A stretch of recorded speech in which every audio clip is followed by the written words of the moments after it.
نفسانی خواہشات سے نجات کے ذرائع۔ بسم اللہ الرحمن الرحیم۔ مقدمہ۔ نفسانی خواہشات کی پیروی دنیا و آخرت کی بہت ساری بلاؤں کا سبب ہے اور اس کی مخالفت بہت ساری بھلائیوں کا ضامن۔ ایسے لوگ جو نفسانی خواہشات کے جال میں گرفتار ہو جاتے ہیں اس سے آزادی بڑی مشکل ہوتی ہے، لیکن اللہ کی توفیق پھر بندے کی ہمت اور عزیمت سے ہر کام آسان ہو جاتا ہے۔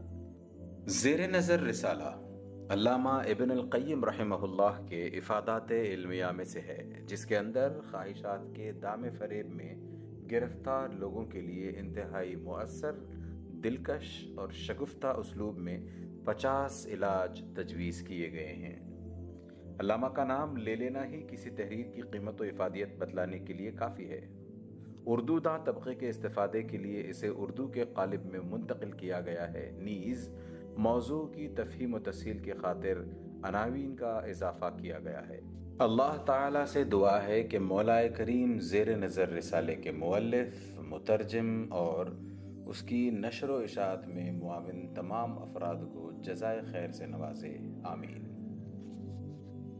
دعا گو عبدالہادی عبدالخالق مدنی۔ بسم اللہ الرحمن الرحیم۔ خواہش کا مفہوم: اپنی طبیعت اور مزاج کے موافق کسی چیز کی طرف میلان کا نام خواہش ہے۔ انسانی بقا کے پیش نظر انسان کے اندر اس میلان اور خواہش کی تخلیق کی گئی ہے، کیونکہ اگر انسان کے اندر کھانے پینے اور نکاح کرنے کا میلان نہ ہو تو کھانے پینے اور نکاح سے رک جانے کی وجہ سے ہلاک ہو جائے۔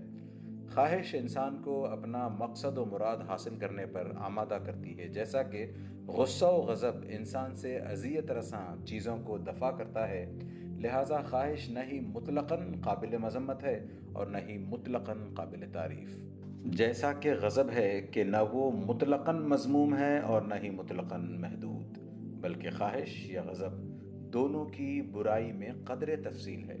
وقت، حالات اور مواقع کے لحاظ سے کبھی یہ بہتر ہوتے ہیں اور کبھی بدتر۔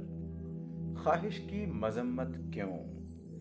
چونکہ بیشتر خواہشات کے پیچھے چلنے والے، شہوات کا اتباع کرنے والے غضب پرست لوگ نفع بخش حد پر نہیں رکتے، اس لیے عمومی غلبہ ضرر کو دیکھتے ہوئے خواہش، شہوت اور غضب کی مذمت مطلقاً کی جاتی ہے، کیونکہ بہت کم ایسے لوگ ہیں جو ان قوتوں میں عدل کر سکتے ہوں اور حدود پر ٹھہر جاتے ہوں۔ جیسا کہ مزاجوں میں ہوتا ہے کہ ہر طرح سے معتدل مزاج انسان کمیاب ہوتے ہیں، کسی نہ کسی خلط اور کیفیت کا غلبہ ضرور ہوتا ہے، لہٰذا ایک ناصح کو شہوت و غضب کی قوتوں کو اعتدال پر لانے کی پوری کوشش کرنی چاہیے۔ چونکہ خواہش میں اعتدال افراد عالم کی اکثریت کے لیے نہایت ہی دشوار ہے، اسی لیے اللہ تعالیٰ نے قرآن مجید میں جب جب خواہش کا ذکر کیا تو اس کی مذمت فرمائی، اور حدیث نبوی صلی اللہ علیہ وسلم میں بھی اس کی مذمت ہی آئی ہے۔ البتہ جب کوئی قید اور تخصیص ہو تو معاملہ مختلف ہو جاتا ہے، جیسا کہ نبی کریم صلی اللہ علیہ وسلم نے فرمایا، تم میں سے اس وقت تک کوئی مومن نہیں ہو سکتا جب تک کہ اس کی خواہشات میری لائی ہوئی شریعت کے تابع نہ ہو جائیں۔ شرح السنہ۔ یہ مقولہ مشہور ہے کہ خواہش غیر محفوظ جائے پناہ ہے۔ امام شعبی فرماتے ہیں کہ خواہش پرست کو پستی میں گرا دیتی ہے، انجام کی فکر کے بغیر وقتی لذت کی طرف بلاتی اور فوری طور پر شہوت پوری کرنے کے لیے آمادہ کرتی ہے، خواہ اس کی بنا پر دنیا و آخرت میں عظیم آلاب و مصائب کا سامنا کرنا پڑے۔ واضح رہے کہ آخرت سے پہلے دنیا میں ہی ہر عمل کا ایک انجام ہوتا ہے، لیکن خواہش انسان کی عاقبت اندیشی ختم کر کے اسے انجام کے دیکھنے سے اندھا کر دیتی ہے، جبکہ عقل اور دین و مروت انسان کو ہر ایسی لذت و شہوت سے روکتے ہیں جن کا انجام ندامت و شرمندگی ہو اور درد و الم ہو۔ نفس جب ان لذتوں اور شہوتوں کی طرف بڑھتا ہے تو دین و عقل و مروت میں سے ہر ایک اس سے مخاطب ہو کر کہتے ہیں کہ ایسا نہ کر، لیکن اطاعت اسی کی ہوتی ہے جو غالب ہو۔ آپ دیکھتے ہیں کہ ایک بچہ اپنی خواہش کو ترجیح دیتا ہے، خواہ اس کے نتیجے میں بربادی ہاتھ آئے، کیونکہ وہ عقل کا کچا ہوتا ہے۔ ایک بے دین آدمی اپنی خواہش کو ترجیح دیتا ہے، خواہ اس کا نتیجہ آخرت کی تباہی ہو، کیونکہ وہ دین کا کچا ہوتا ہے۔ اور ایک بے مروت انسان اپنی خواہش کو ترجیح دیتا ہے، خواہ اس کی مروت داغدار یا ختم ہو جائے، کیونکہ وہ مروت کا کچا ہوتا ہے۔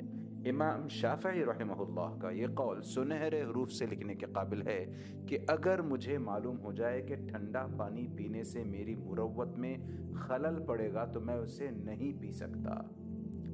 خواہشات آزمائش ہیں۔ چونکہ انسان کا امتحان خواہشات کے ذریعے رکھا گیا ہے اور وہ ہر وقت کسی نہ کسی حادثے سے دوچار ہوتا رہتا ہے، اس لیے اس کے وجود میں دو حاکم بنا دیے گئے ہیں، ایک عقل اور دوسرا دین۔ پھر انسان کو حکم دیا گیا ہے کہ خواہشات کے حوادث کو ہمیشہ ان دونوں حاکموں کے پاس لے جائے اور ان کے فیصلوں پر سر تسلیم خم کرے۔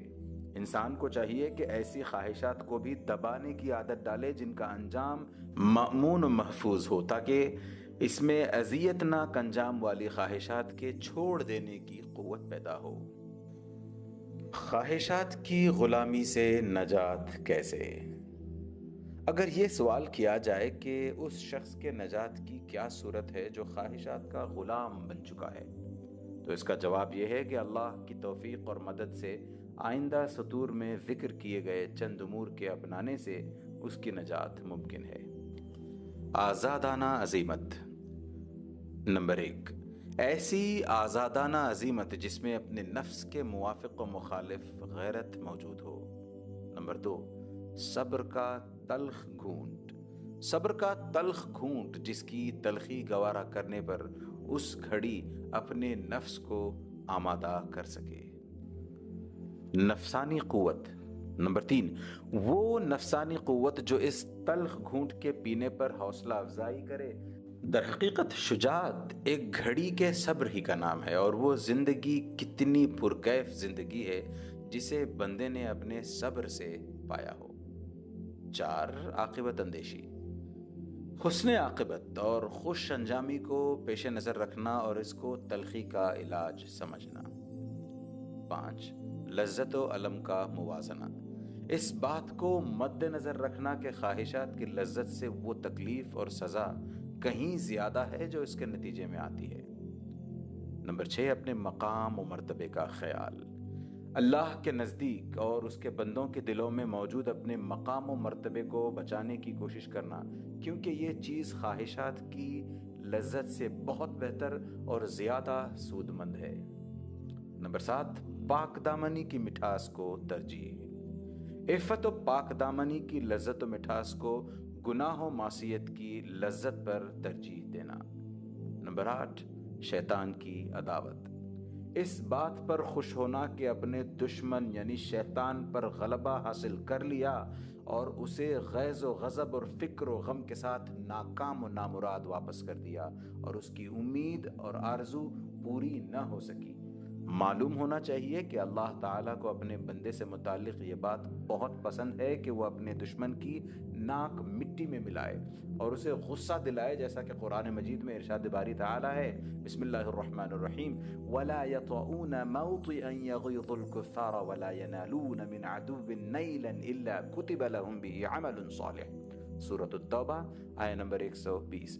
اور جو کسی ایسی جگہ چلے جو کفار کے لیے موجب غیظ ہو اور دشمنوں کی جو کچھ خبر لی، ان سب پر ان کے نام نیک کام لکھا گیا، نیز فرمایا لیغیظ بہم الکفار، سورۃ الفتح آیہ نمبر 29، تاکہ ان کی وجہ سے کافروں کو چڑ آئے، نیز فرمایا وَمَنْ يُهَاجِرْ فِي سَبِيلِ اللَّهِ يَجِدْ فِي الْأَرْضِ مُرَاغَمًا كَثِيرًا وَسَعًا، سورۃ النساء آیہ نمبر 100۔